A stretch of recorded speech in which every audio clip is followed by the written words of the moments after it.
우리가 아연의 목적을 먼저 알아야 돼. 아연은 어떤 목적에서 우리가 필요한 것인지. 그러니까 거디 잡으려고 하는 거죠. 솔리드 아이언, 네. 날카롭게 네.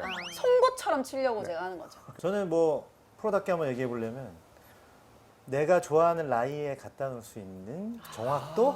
가장 중요한 우리가 요약할 수 있는 부분은 굉장히 정확성이 필요하겠죠. 또 하나는 그렇게 이제 네. 일관성이 필요하고 또 하나는 뭐가 필요할까요? 굉장히 컨트롤이 용이해야 되겠죠. 네. 그 세 가지가 아연의 가장 기본적인 요소가 될 것 같아요. 네.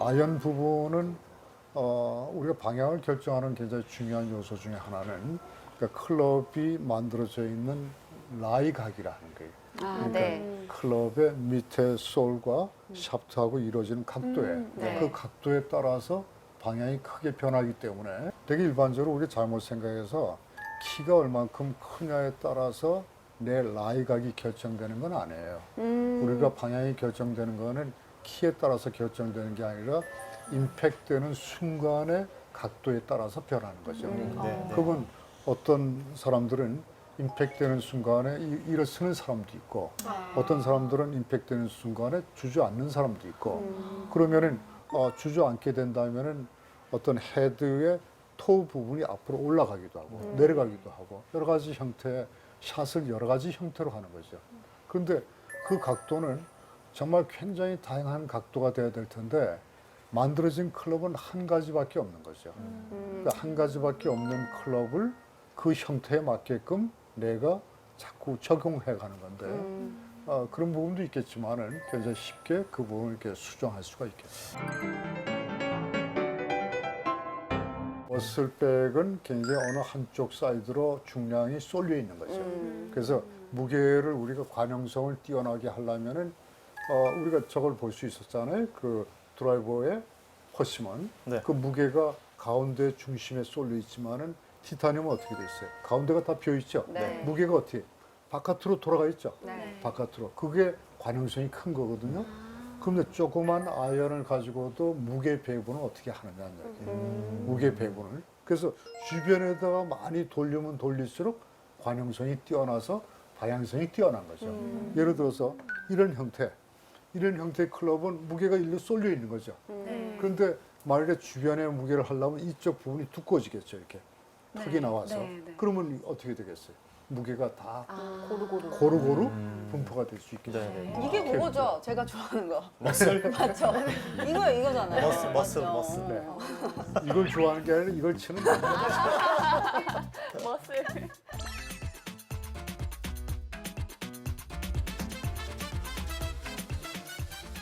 이제 무게를 주변으로 우리가 배분시키기 위한 공법이 또 개발됐어요. 그러니까 그게 진공공법이죠. 요즘 광고 많이 하는. 네, 네. 진공공법이라는 건 가운데 안에가 펴 있겠죠. 드라이버처럼. 그죠? 네. 할로우라고 하죠. 할로우. 궁금했어요. 와우. 할로우 안에 펴 있는. 그런데 드라이버가 바깥에 두께가 있듯이 아연도 바깥에만 형상이 있고 안에는 비어 있는. 그러니까 그게 목적이 뭐겠어요? 이제 명확하게 아시겠죠? 네. 우리가 무게를 주변에다가 배분시키면 뭐가 좋아진다 그랬죠? 관용성. 관용성이 좋다는 건 방향성이 뛰어나다. 네. 그러니까 방향성이 뛰어나다는 광고를 하는 거예요. 우리 거리를 만들 때 말이죠. 그래서 이런 이야기들이 있어요. 예를 들어서 로프트가 세워지면 세워질수록 그 롱 아이언이 되죠. 네. 그러니까 점점 더 거리가 많이 나가는 거죠. 롱 아이언 쪽에서는 그냥 굉장히 많이 세워지는 거예요. 많이 세워지면 점점 어려워지잖아요. 네. 그래서 우리가 2438이라는 법칙이 있는데 24도 로프트 이하의 클럽은 쓰지 말라는 거예요. 어려우니까. 또 38인치 이상의 클럽은 쓰지 말라는 거예요. 어려우니까. 그런데 점점 어떻게 되겠어요? 점점 로프트를 세우면서 롱 아이언 쪽이 많이 세워지고 그다음에 또 길이도 더 길어지는 거예요. 점점. 그렇게 변하다 보니까 어떻게 되겠어요? 롱 아이언을 쓰지 못하게 되죠. 네. 그러다 보니까 맨 처음에는 1번이 있었어요, 아이언이. 맞아요. 네. 1번이 없어졌어요. 네. 그러다가 자꾸 세우니까 2번도 없어졌어요. 3번도 없어졌어요. 이제 4번도 없어졌어요. 여성 같은 경우는 말이죠. 5번도 없어지고 6번서부터 시작돼요. 6번부터 나오더라고요. 맞아. 그러다 보니까 간격이 굉장히 크게 생겼잖아요. 그 간격을 채우기 위해서 뭐가 나왔어요? 유틸리티. 유틸리티. 그러니까 그래서 유틸리티는 아이언 계열에 포함돼요. 클럽을 구성하는 샤프트와 클럽 헤드를 구석구석 살펴봤다면 이제는 전체적인 숲을 볼 차례. 어떻게 하면 골퍼들이 클럽을 현명하게 고를 수 있을지 그 기준을 제시합니다. 사실 골프가요, 이 클럽을 언제 사느냐, 중고체가 아니라 언제 내 것을 사느냐, 내 기량에 맞는 클럽을 언제 사느냐 정말 고민이 많거든요. 박사님, 어떤 클럽을 선택해야 본인에게 맞는 클럽을 선택할 수 있을까요? 네, 그게 이제 오늘의 주제인데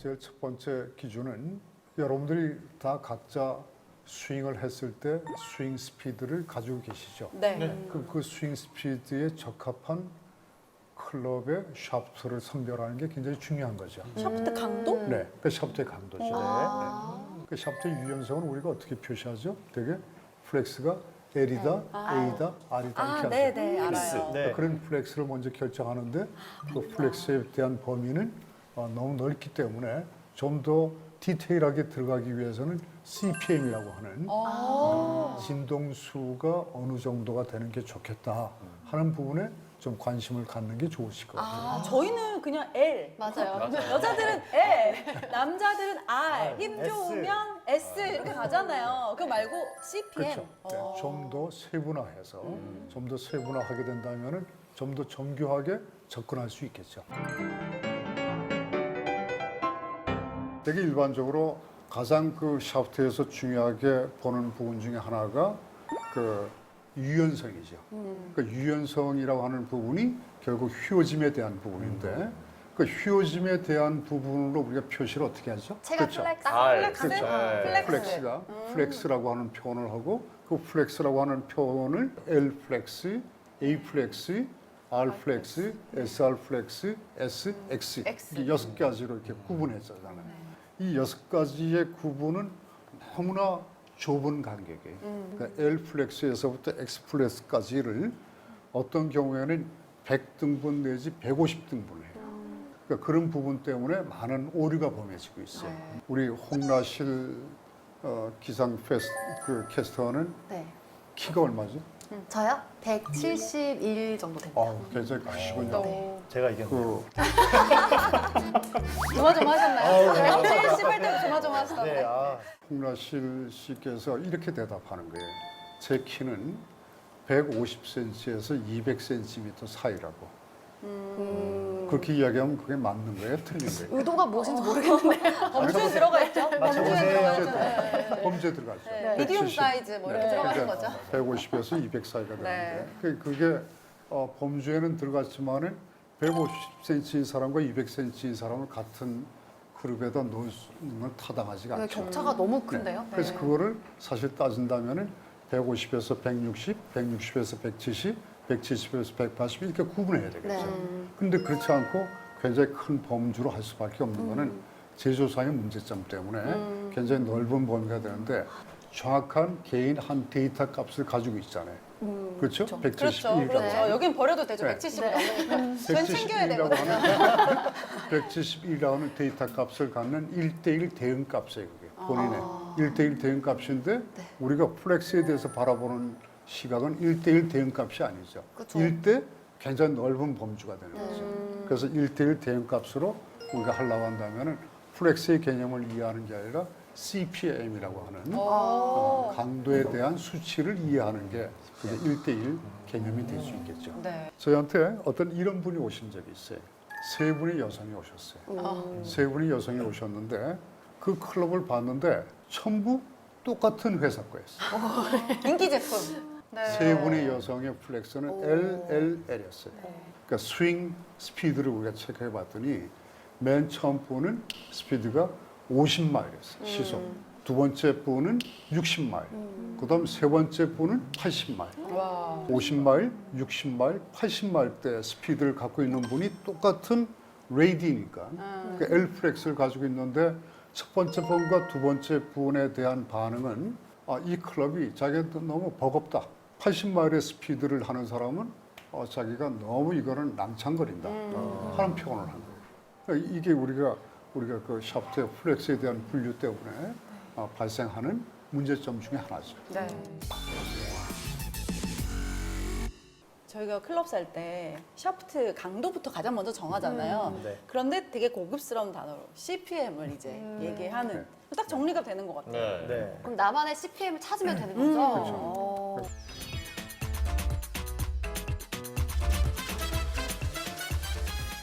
우리가 손잡이 부분이 뭐라고 하죠? 그립. 그립이라고 그러죠. 그럼 그립이 예를 들어서 그런 경우 혹시 하지 않나요? 그립을 잡았는데 이건 너무 크다라든지 너무 네네. 적다라든지 맞아요. 굵다, 얇다. 네. 굵다, 얇다 이런 느낌을 받게 되겠죠. 그러면은 아, 맞아. 그 그건 생각 안 굉장히- 해봤어요. 굉장히 중요한 거예요. 네, 맞습니다. 예를 들어서 자기의 손보다도 굉장히 굵은 그립을 하게 될 때는 그게 방향에 영향을 미치게 돼요. 그래서 굵으면은 뭐 슬라이스성이 유도가 된다라든지 얇으면 훅이 된다라든지. 참고로 미국의 PGA 남자 선수들의 클럽의 그 그립의 주기가 어느 정도 될까요? 3주. 3주. 미국의 그 PGA 선수들은 말이죠. 임팩이 되는 순간에 그립이 닳아버려야 돼요. 닳아버려야지 임팩이 되는 순간에 방향이 틀어지지가 않아요. 그립이 미끄러지면 안 되는 거예요. 그래서 PGA 선수들은 그런 그립의 느낌을 너무나 잘 알기 때문에 한 게임하고 그냥 갈아요.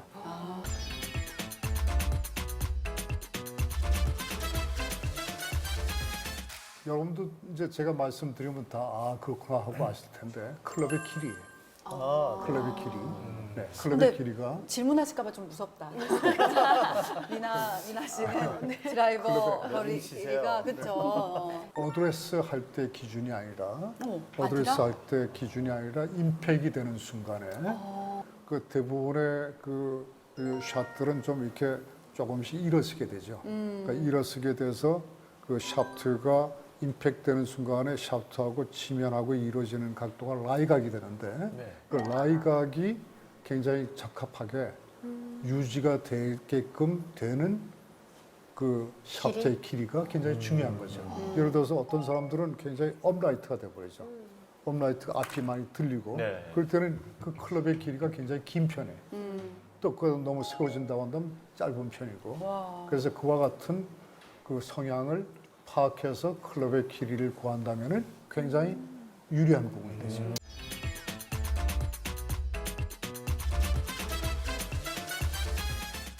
밑에 솔을 밑에 밑바닥과 클럽을 진 거를 바닥에다가 수평으로 잡았을 때 이루어지는 각도가 그게 뭐라 그러죠? 라이각이라고 그러죠. 그 라이각에 따라서 볼의 방향이 자기한테 맞지 않을 때는 슬라이스라든지 훅이 결정돼요. 방향이 결정되기 때문에 그 방향을 보고 자기한테 적합한 라이각을 찾아내야 되기 때문에 라이각이 꽤 중요한 요소 중에 하나죠. 근데 그 라이각은 굉장히 이런 게 있어요. 예를 들어서 이제 미국에서 만든 클럽이 미국 사람들은 키가 어떨까요? 저희보다는 좀 크죠? 크죠. 그러니까 라이각이 서 있을까요? 뉘어져 있을까요? 서 서 있어요. 서 있겠죠. 네. 그러니까 라이각이 다 서요. 그런데 미국에서 만든 클럽이 간혹 에이시안 버전이라고 하는 게 나와요. 맞아요. 에이시안 버전이면은 뭘 고려했을까요? 키 작은 키 사람들. 작은 사람. 키 작은 사람을 생각해서 라이각을 좀 뉘어놔야 되겠죠. 근데 그게 안 돼 있어요. 네. 왜요? 근데 왜 그럼 아시아 뭘 버전이래요? 했냐면 에이시안 버전이라는 부분은 뭘 했느냐면은 서양 사람들하고 또 에이시안 사람하고는 파워가 어느 쪽이 더 셀까요? 저희가 좀 약할 것 같아요. 그렇죠. 우리가 좀 약하고 서양 사람들은 파워가 더 세겠죠. 그러니까 파워가 더 세니까 그러면은 파워에 관계되는 부분이 뭐죠? CPM이에요. 아까 우리가 파워에 따라서 그 진동수. 진동수. 그래서 예를 들어서 R이라고 하는 기준이 미국에서의 R과 그 동양 사람한테 해당되는 R이 서로 다른 거예요. 네. 그러니까 샤프트에 대한 강성에 대한 부분만 가지고 에이시안 버전을 만들어놨어요. 라이각 조정은 네. 없었네요. 라이각은 근데 라이각이라고 하는 부분은 그 왜 안 했을까요? 왜 에이시안 버전이라 하는 부분에 라이각까지도 이렇게 낮춰놓지 않았을까요? 돈이 많이 드니까. 그렇죠. 디자인을 또 그거는- 해야 되니까. 네. 샤프트라고 하는 부분은 그 기준값을 이렇게 해서 샤프트를 만들면 되는데 라이각을 변화시킨다고 하는 거는 클럽이 바뀌는 거예요. 클럽의 금형이 바뀌는 거예요. 틀이 바뀌어요. 금형의 툴이 완전히 바뀌게 되는 부분이기 때문에 그 부분까지 손을 안 댄 거예요. 그 부분까지는. 야, 네. 이 얘기 진짜 많이 들었는데 이 비밀은 지금 들었어요. 네. 네. USA 스펙이랑 에이시안 스펙이 달라서 다르다라는 건 진짜 알고 있었거든요. 네. 근데 네. 그 비밀이 네. 있었네요. 네. 네.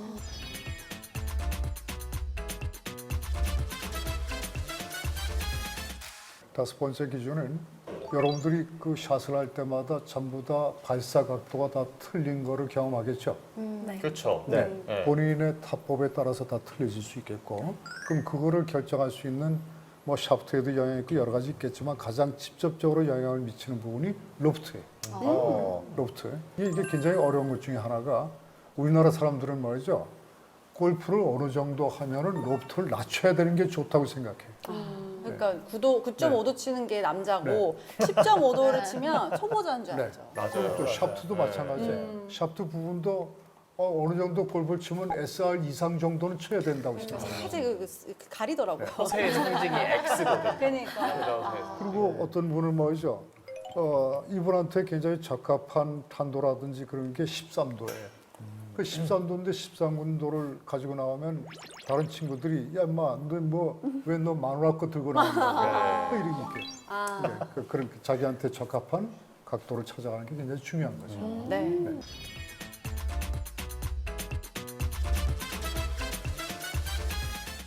여섯 번째는 클럽의 웨이트가 되는 거죠. 무게. 무게. 자기한테 맞는 총 중량의 값을 찾아내는 게 굉장히 중요하죠.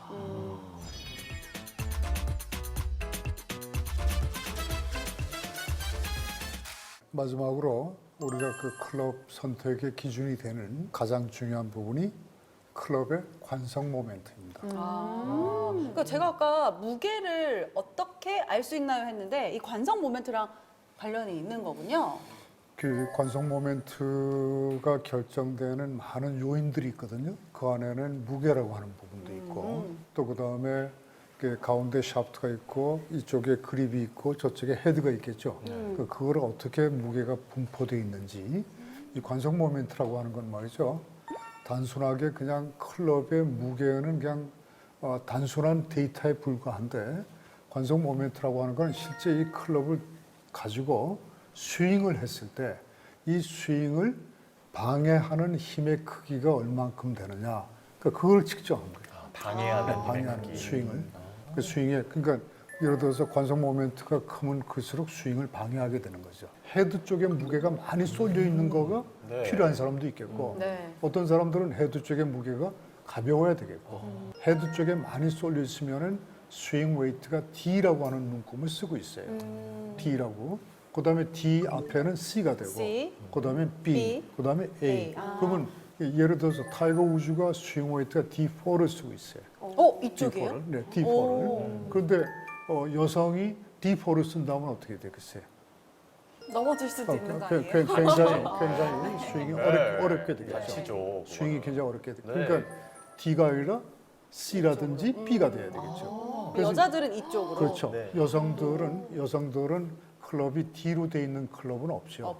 되게 C라든지 B가 돼 있죠. 네. 그러니까 그렇게 돼 있는 그는 단순하게 무게 배분만을 이야기했는데 이 관성 모멘트를 결정하는 요소 중에 하나는 클럽의 무게도 있고 이 클럽의 무게가 어떻게 분포되어 있냐를 스윙 웨이트라고 하는 포인트도 봐야 되고 그래서 그런 것들이 총괄해서 이걸 스윙을 했을 때 스윙의 느낌이 어떻게 되는지 그러니까 그거에 대한 수치값을 찾아내는 거죠. 관성 모멘트가 작용하는 요소는 클럽의 헤드가 무거우면은 우리가 스윙하기 쉬울까요? 어려울까요? 어려울 것 같아요. 그래서 관성 모멘트 수치값이 올라가요. 또 그다음에 클럽의 길이가 길면 쉬워요? 어려워요? 어려워요. 어렵죠. 그래서 또 관성 모멘트가 올라가는 거예요. 아. 이해하시겠죠? 예. 그래서 그 클럽의 길이, 클럽 헤드의 무게 그런 요소들 전부 다 종합적으로 찾아낸 게 관성 모멘트가 되는 거죠.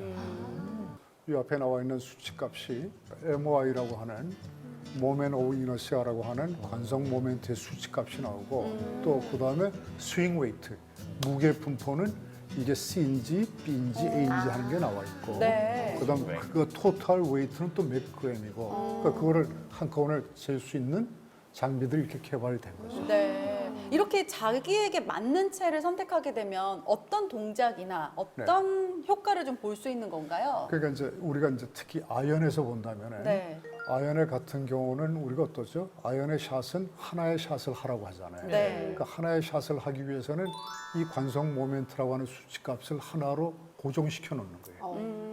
관성 모멘트의 수치값을 하나로 고정시켜 놓으면은 우리가 하나의 샷을 할 수가 있어요. 하나의 느낌이기 때문에. 그러니까 그게 굉장히 중요한 부분이죠. 와, 이제 7가지 비밀을 다 풀었습니다. CPM, 그립, 길이, 라이각, 로프트, 무게, 그리고 관성 모멘트까지 한 번에 다 이해할 수 있었는데요. 박사님, 속이 더 후련하네요.